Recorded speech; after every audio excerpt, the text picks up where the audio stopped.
부처님께서 열반하신 뒤에 무슨 시대?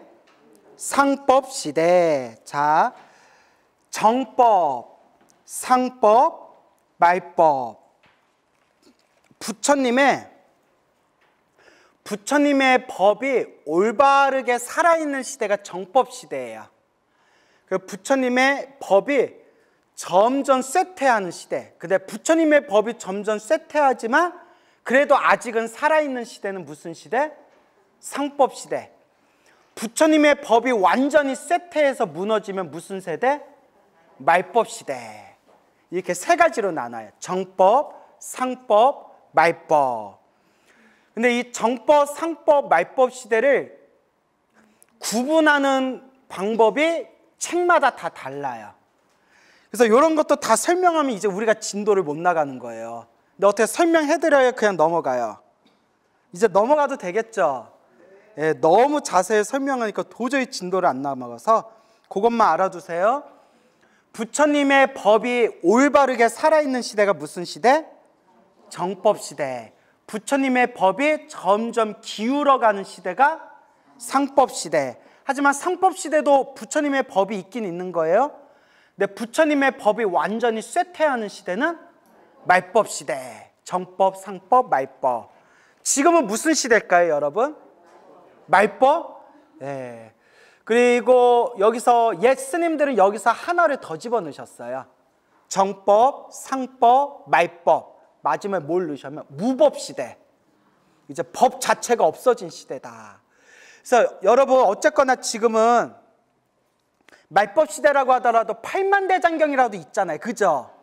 팔만대장경이 있고 지금의 말법 시대라고 하지만 너무나 불교 공부하기가 좋은 시대예요. 인터넷 하나만 딱 키면 옛날 우리 어른 스님들 화엄경을 공부하고 싶었는데 화엄경을 공부할 수가 없었대요. 왜 화엄경을 못 공부했을까요? 뭐가 없어서? 책이 없어서. 화엄경은 책이 80권본이거든요. 그 80권본을 찍어낼 수 있을 만한 경제적인 조건이 너무나 열악했던 시절인 거예요. 그래서 불과 50년 전에 공부하던 우리 큰 스님들이 너무 화엄경을 보고 싶은데 화엄경을 볼 수가 없었다. 책을 못 구해서. 그래서 무슨 얘기하냐면 스님들 중에서도 저 집이 부자여인 집 있잖아요. 부잣집 도련님 출신 스님들이 집에서 놓은 밭을 팔아가지고 화엄경을 구해다 줘서 책을 봤다라는 노스님도 계세요. 논을 팔아요. 화엄경을 봤대요. 근데 지금은 여러분 어디에서 뚝딱 볼 수 있어요? 인터넷에서 한자 원문으로도 볼 수 있지, 한글로 번역된 것도 볼 수 있지.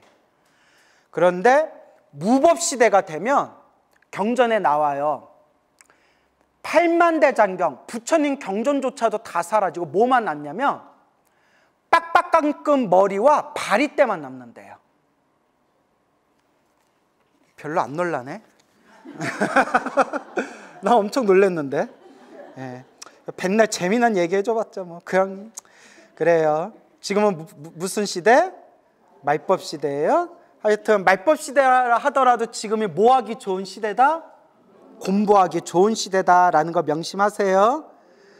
그 부처님께서 열반하신 뒤 상법 시대에 한 바라문의 딸이 있었다. 바라문. 자, 바라문 우리 인도 사성계급의 브라만, 크샤트리아, 바이샤, 수드라 해서 카스트 사성계급이 있죠.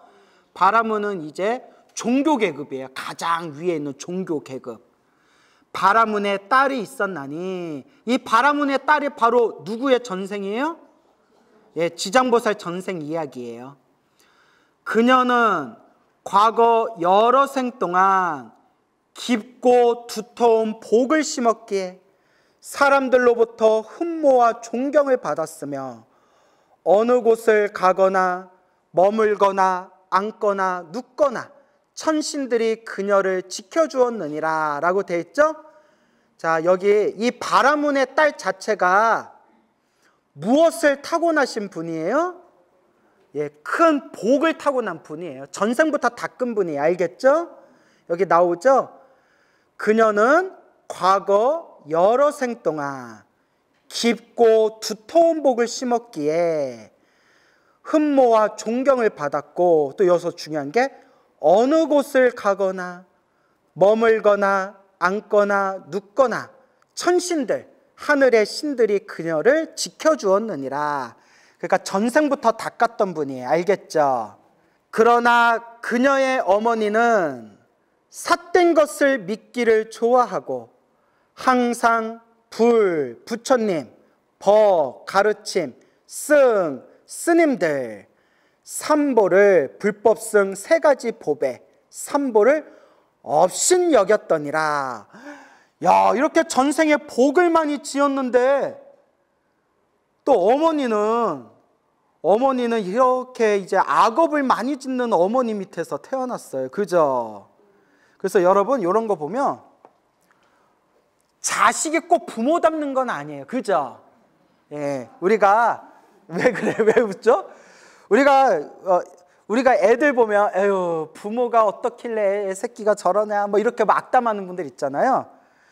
부모는 정말 좋으신데, 부모님은 좋으신데 애들이 이상한 경우가 있더라고요.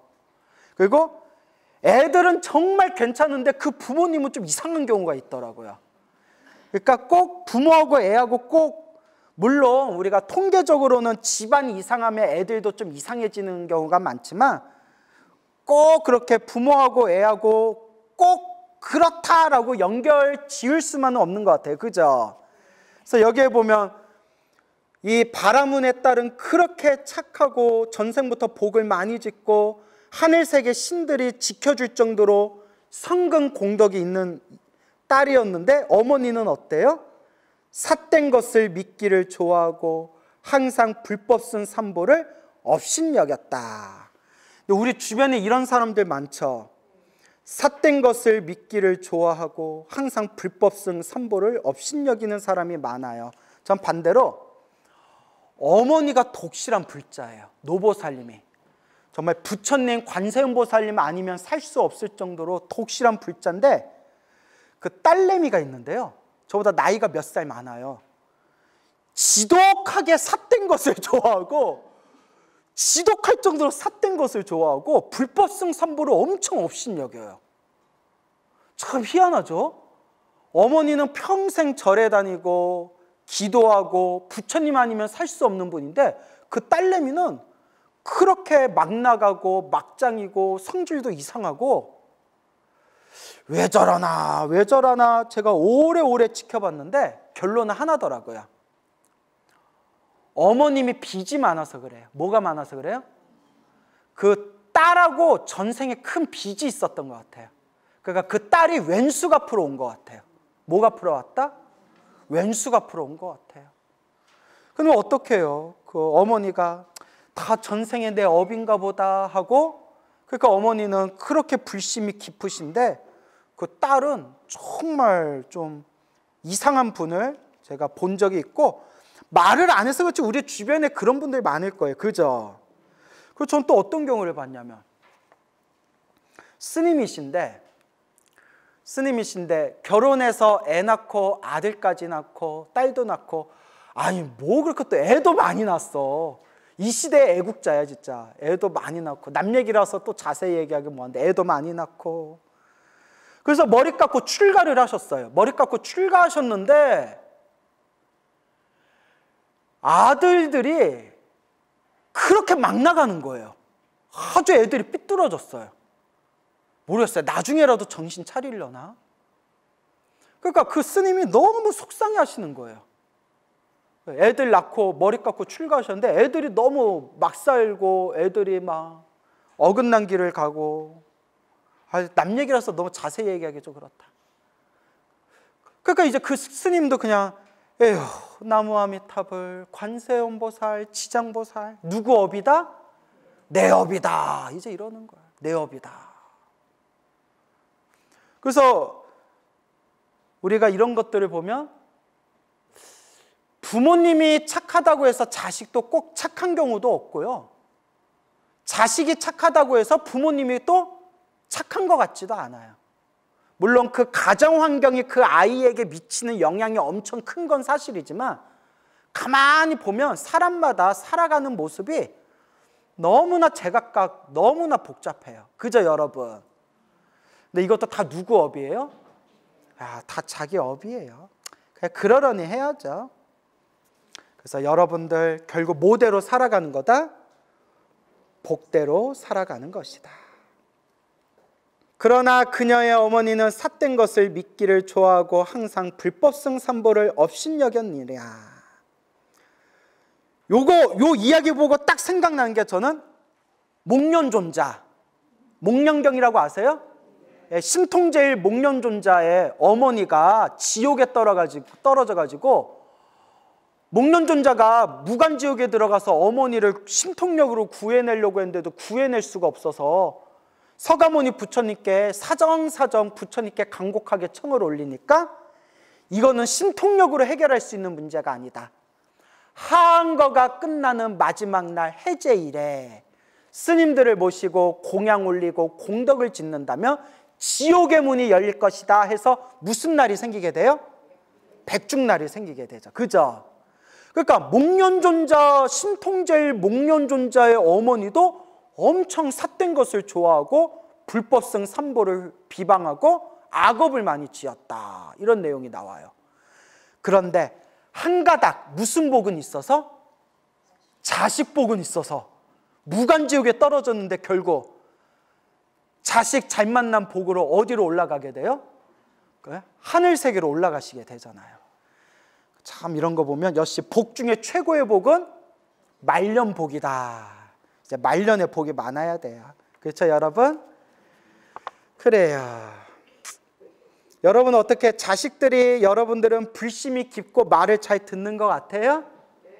네, 뭐 한 분 대답하시고, 야 엄청 자식이 엄청 불심이 깊고 말을 잘 듣나 보다. 저보살님은.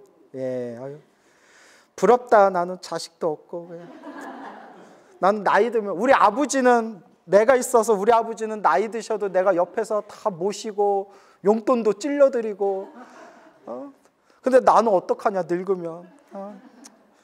그러니까 나 아는 스님한테 스님 우리는 늙으면 어떡합니까? 자식도 없고 하니까 친한 스님이 광우야 나는 늦었지만 너는 아직 괜찮다. 지금이라도 늦지 않았으니. 그러니까 막 우스갯소리하고. 예, 그래요. 그러니까 어떤 스님이 또 하는 얘기가 광우야 애를 낳아도 문제다. 그 애가 은혜 갚으러 왔지 맹수 갚으러 올지 어떻게 하냐. 괜히 말년에 애 잘못 나가지고 말년에 고생하지 말아라. 뭐 또 이렇게 막 우스개 장난치시고 그렇게 이제 스님들도 농담하고 그래요. 예. 자, 그래서 딸은 여러 가지 방편을 써서 방편은 뭐라고 해석하면 된다고 했어요? 자, 방법, 편리한 방법. 누구를 제도하는? 중생을 제도하는 편리한 방법을 써서 바라문에 따른 여러 가지 방법을 써서 어머니로 하여금 바른 생각을 내게 하였지만 어머니는 온전한 믿음을 가지지 않았고, 그러니까 이것도 뭐가 두꺼워서 그래요? 업보가 두꺼워서 그래요. 오래지 않아 목숨이 다해 혼신이 무간지옥에 떨어졌느니라. 무슨 지옥? 무간지옥. 없을무 사이간. 고통을 쉴 사이가 없을 정도로 고통이 끊임없이 밀려온다고 해서 무간지옥이라고 한다. 쉴 틈이 있다 없다? 쉴 틈이 없는 거예요. 그래서 여러분 지옥도 여러 가지 지옥이 있는데 가장 무섭고 괴로운 지옥이 무간지옥. 쉴 틈이 없어요. 그리고 무간지옥 주변에 대지옥이 있어요. 무슨 지옥? 개지옥이 아니라 대지옥. 이제 한국말도 맞춰봐. 대지옥이 있어요. 그러니까 개지옥 이러고 있어. 진짜 왜 그래? 대지옥, 큰 대자, 무서운 지옥, 대지옥이 있고요. 또 대지옥의 갈래에 작은 지옥, 소지옥이 있대. 무슨 지옥? 소지옥. 소지옥은 지옥은 지옥인데 고통이 좀 약하대요. 그러니까 지옥도 여러 지옥이 있어요. 그래서 이런 얘기가 있어요. 어떤 사람이 기도를 열심히 했는데 지옥에 떨어졌대요. 그래서 염라대왕한테 물어봤대. 아니 기도를 저렇게 열심히 했는데 어떻게 지옥에 떨어졌냐, 이거 문제 있는 거 아니냐. 그러니까 염라대왕 한 얘기가 원래대로라면 어디에 떨어져야 되는데? 무간지옥에 떨어져야 되는데 그나마 기도를 열심히 해서 무슨 지옥에 떨어졌다? 소지옥에 떨어졌다. 뭐 이런 불교사라도 있어요. 그래서 제가 늘 하는 얘기, 크게 받을 거 어떻게 받는 거다? 작게 받는 거다. 그래서 제가 여러분 늘 죽을 때 염불하면서 죽어야 된다 늘 말씀드리죠. 아주 흉악한 나쁜 짓을 지은 사람조차도 진실한 마음으로 죽을 때 염불하면서 죽을 수만 있다면 어디에는 안 떨어진다? 지옥 악이 축생에는 안 떨어진대요. 선업을 많이 짓고 공덕을 많이 지은 사람이 염불을 하면서 죽는다면 다음 생 자기가 태어나고 싶은 곳에 원하는 대로 태어날 수가 있을 것이요, 진실한 마음으로 나무아미탑을 염불하면서 극락세계 태어나기를 발언하면 죽은 뒤에 극락세계 태어날 수 있을 것이요, 그냥 아무 생각 없이 나쁜 업보를 지은 사람이 비록 아무 생각이 없다 하더라도 염불하면서 죽을 수만 있으면 죽을 때 그 염불한 공덕에 의해서 적어도 어디에는 안 떨어진다? 지옥악이 축생에는 안 떨어질 것이다. 이런 얘기가 큰 스님들 법문에 자주 나와요. 여러분 다음 생 무서워요, 안 무서워요? 여러분 다음 생을 무서워할 줄 알아야 이번 생 악업을 안 짓는 거예요. 다음 생 없다, 뭐 다음 생 그까이 있고 뭐 죽으면 그냥 인연 따라 태어나고 죽는 거지 뭘 무섭게 여기냐, 이런 오만하고 교만한 생각을 일으키면 이번 생 막 살게 되는 거예요. 무서울 게 없으니까. 어린애가 집안에 어른을 무서워할 줄 모르면 애가 막 크듯이 막 자르듯이 다음 생을 무서워할 줄 모르는 중생은 이번 생 막 살게 된다는 거예요. 그래서 우리가 항상 다음 생의 업보를 무섭게 여겨야 돼. 알겠죠? 여러분은 염라대왕 딱 만났을 때 나는 선업을 많이 지었습니다 라고 당당하게 말할 자신 있어요, 없어요? 아직 없어요? 아우 큰일이다 양. 그러니까 죽으면서 뭐 할 정도는 돼야 된다? 염불할 정도는 돼야 된다. 알겠죠? 그래서 명심하세요. 염불은 습관이다. 뭐라고요? 예, 습관이 딱 돼야 돼요. 여러분이 꿈에서도 기도할 정도 되면 여러분은 반도인이에요. 그걸 몽중공부라고 해요. 무슨 공부? 몽중공부.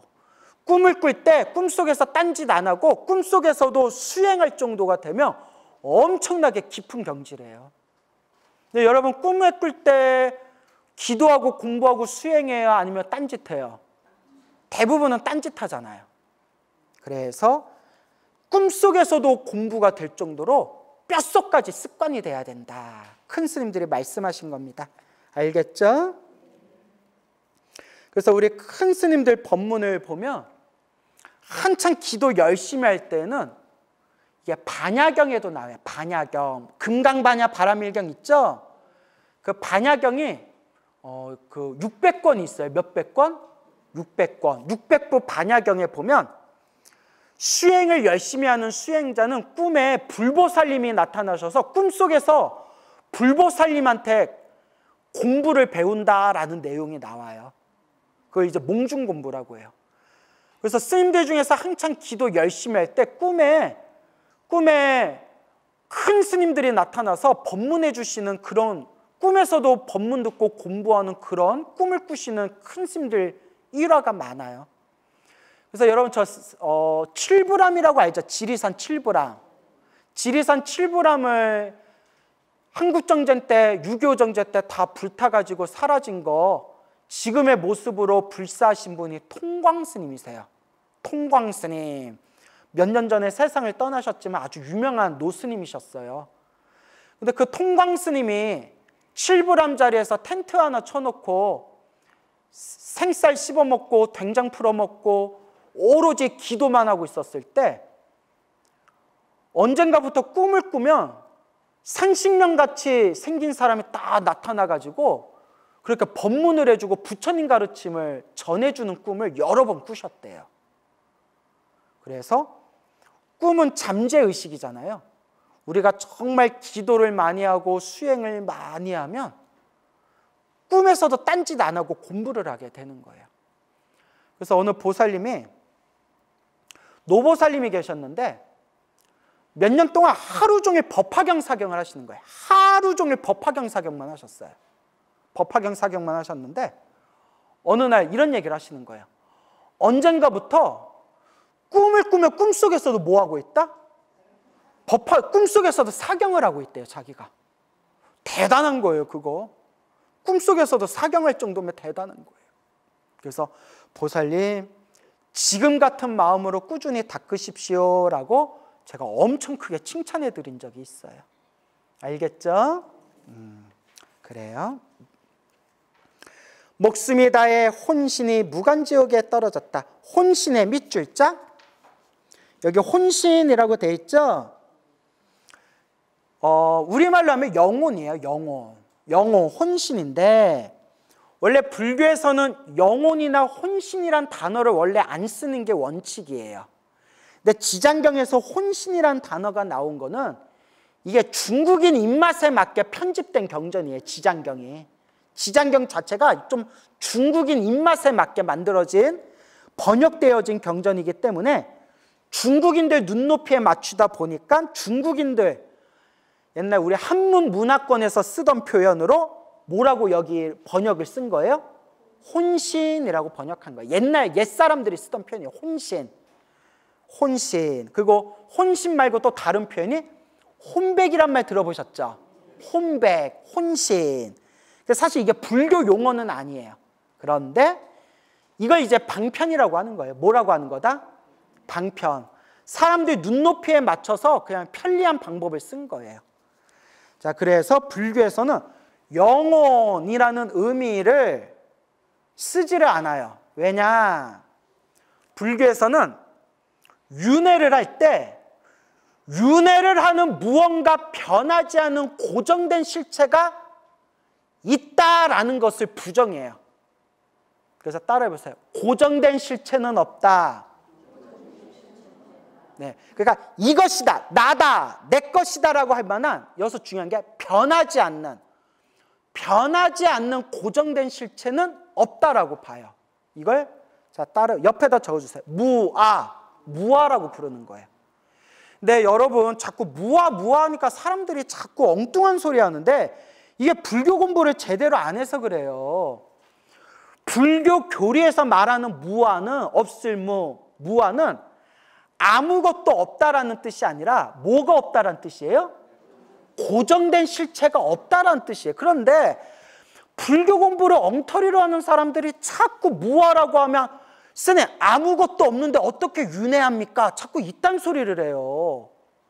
그럼 이건 내 얘기가 아니라 우리 불교 2600년 교리 책에 나오는 내용이에요. 불교에서 무아라고 할 때는 아무것도 없다라는 뜻으로 쓰인 게 아니라 무엇이 없다? 고정된 실체가 없다. 윤회를 하기는 하는데 윤회하는 흐름에 뭐가 없다? 고정된 실체가 없이 윤회를 하는 것이다. 이 뜻이에요. 근데 우리가 영혼, 혼백, 혼신이라는 단어를 쓰다 보면 사람들이 헷갈리는 게 영혼이라고 할 만한 고정된 실체가 있나 보다. 혼백, 혼신이라고 할 만한 고정된 실체가 있나 보다. 이렇게 자꾸 무언가 있나 보다 이렇게 착각을 한다는 거예요. 그럼 불교에서 뭐가 윤회를 하느냐? 업이 윤회한다고 해요. 뭐가 윤회한다? 그 업이 윤회하는 정신의 흐름을 따라해보세요. 업식이라고 하는 거. 업식. 여러분, 업이라는 게 고정된 실체가 있어요, 없어요? 업이 고정된 실체가 있으면 우리는 업을 못 바꿔요. 업이라는 게 고정된 실체가 없기 때문에 업을 우리가 변화시킬 수 있는 거예요. 이해 가시죠? 변하지 않는 고정된 실체가 있으면 우리는 아무리 수행해도 변할 수가 없어요. 이미 고정된 실체이기 때문에. 근데 우리가 수행해서 부처가 될 수도 있고 수행을 해서 우리가 변할 수 있는 것은 업이라는 게 뭐가 없기 때문이다? 고정된 실체가 없기 때문에 우리가 변할 수가 있다는 거예요. 제 말 하나도 안 어렵죠? 이거 어려운 거 아닌데 이상하게 사람들이 불교 교리를 엉터리로 해석해요. 다시 말하지만 이건 내 얘기가 아니라 다 어디에 나오는 거예요? 경전에도 나오고 경전을 해석한 주석서에도 다 나오는 거예요. 무아라는 것은 아무것도 없다라는 뜻이 아니라 모든 존재, 모든 현상에 있기는 있는데, 존재와 현상이 펼쳐져 있는데 깨달음의 눈으로, 진실의 눈으로 꿰뚫어 보니까 뭐가 없더라? 고정된 실체가 없더라. 그러니까 우리가 윤회하는 우리의 모습도 고정된 실체가 있어요, 없어요? 예, 고정된 실체가 없어요. 그래서 우리가 내가 지은 업보 따라서 사람으로도 태어날 수 있고, 짐승으로도 태어날 수 있고, 지옥에도 떨어질 수 있고, 지옥에 떨어졌던 중생이 다시 사람으로 태어날 수 있고, 지옥에 떨어져서 사람으로 태어난 중생이 하늘색에 태어날 수도 있고, 그러다가 결국은 우리 같은 업보 많은 중생이 완전한 깨달음의 존재, 부처님이 될 수도 있는 거예요. 뭐가 없기 때문에? 고정된 실체가 없기 때문에 내 노력에 의해서 변할 수가 있다는 거예요. 알겠죠?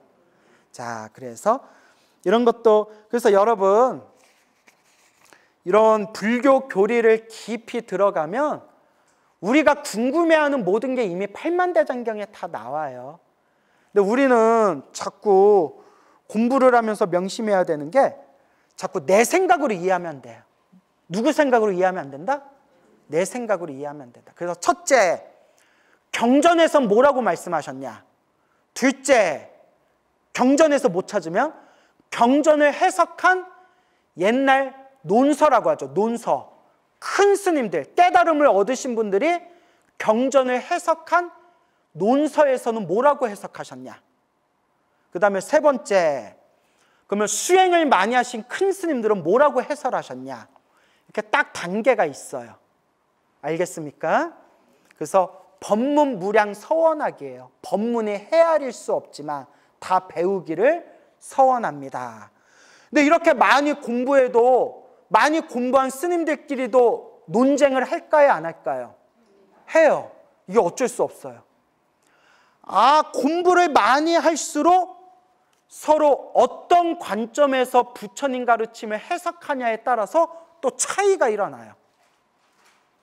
무슨 말인지 알겠죠?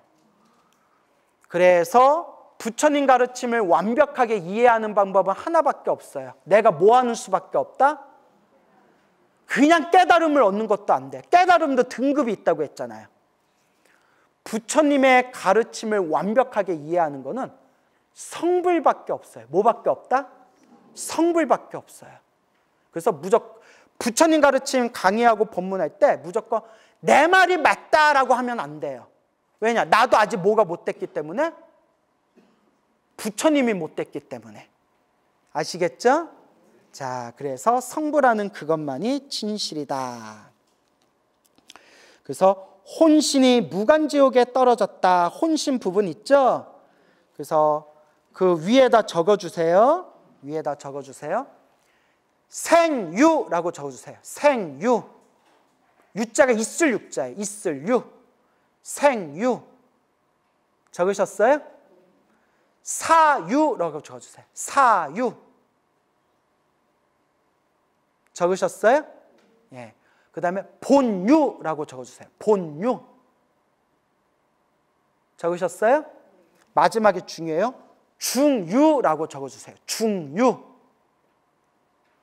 그러면 저를 보실래요? 첫 번째 뭐라고 적었어요? 유가 있을 유자인데 존재라는 뜻이에요. 뭐라고요? 존재. 그래서 생유는 태어났다라는 뜻이에요. 태어난 존재를 뭐라고 부른다? 생유. 생생한 우유가 생유 아니에요?